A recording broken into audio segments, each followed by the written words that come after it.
Folcha, hello.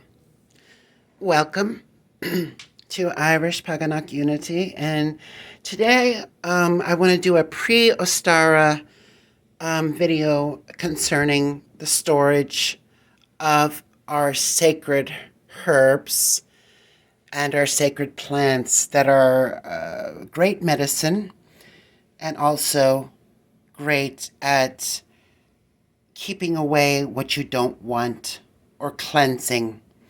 So today I wanted to show you the herbs. All these herbs I grow in my garden, and they are perennials so that they will come up every year, every year, every year. So you don't have to keep, they won't die out when it gets cold. So so here I have the famous meadowsweet. And what Irish witch would not have this in her cupboard or his cupboard? Meadowsweet is associated with the goddess Anya. And meadowsweet is harvested, the leaves, the flowers, the stems. And it's just a wonderful, wonderful for sanning, for drinking into a tea, whatever you want to do. And of course, I have mullein, another great old Irish herb. You can smoke this. I have a sacred pipe that I will smoke this. If I feel like my lungs if my lungs are sick or if something's wrong within my lungs, I'll smoke this and it will cure the lung ailments. And also it's very good in a tea. And I have my nettles, nintog. So nettles is probably one of the best spring tonics that you could have, especially around Ostara and around, definitely around Bealtaine. They'll start really, really flourishing. And you just take the leaves of the stinging nettle and once you dry them, the stingers are gone. And once you put them into a tea, the stingers are gone. And if you cook them like spinach, the stingers, of course, will be gone. These are so good for the blood and the circulatory system. And they're so good to have as just an all-out spring cleanup. So I go through about 3 of these jars of nettles already this winter. And I will definitely be making a ton more, of course, around, like I said, around Bealtaine, when my nettle,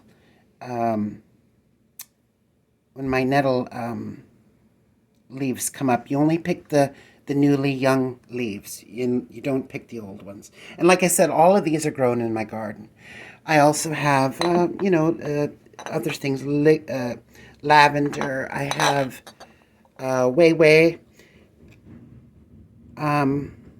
I do have a connection through family that is Native American. So I learned a lot of Native American medicines and Native American herbs, and I incorporate them. I don't do ceremony with them because I'm not Native American, and but I will use the medicine.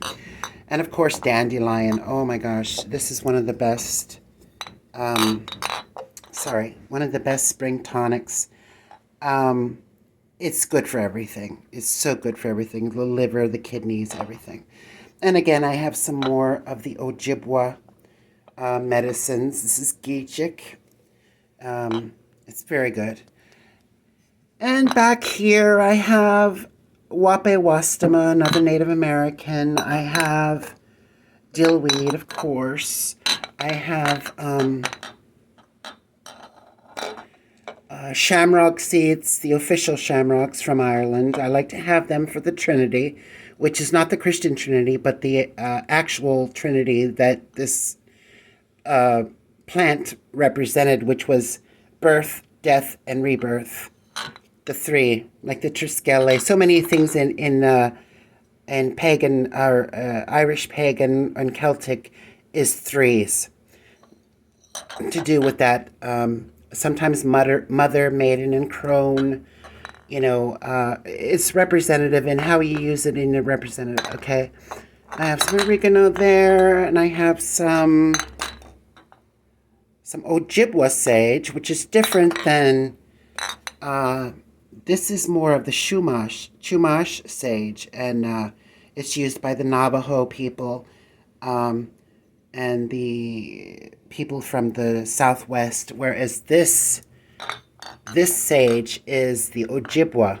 So this grows into Ojibwa lands, Dakota lands,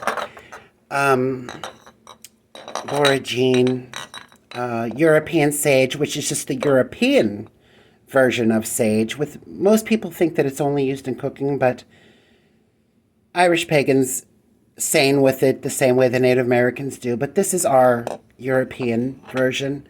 You might know your mom might put this in her stuffing at Christmas or whenever. Mint is always a staple, and rosemary is always good too. So what I do is usually around Lunasa, I go out and I'll take my harvest around Lunasa, which is usually around the beginning of August, and then I'll do harvests all the way past Samhain. But I just harvest whatever parts are the best, okay, for consumption.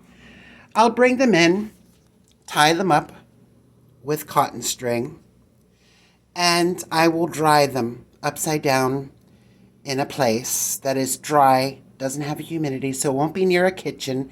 It won't be near the laundry. Or you could just hang them up from the ceiling, let them dry. It takes only a couple days with most herbs. And then jar them immediately and preserve the freshness. You don't have to cold pack. You don't have to can them.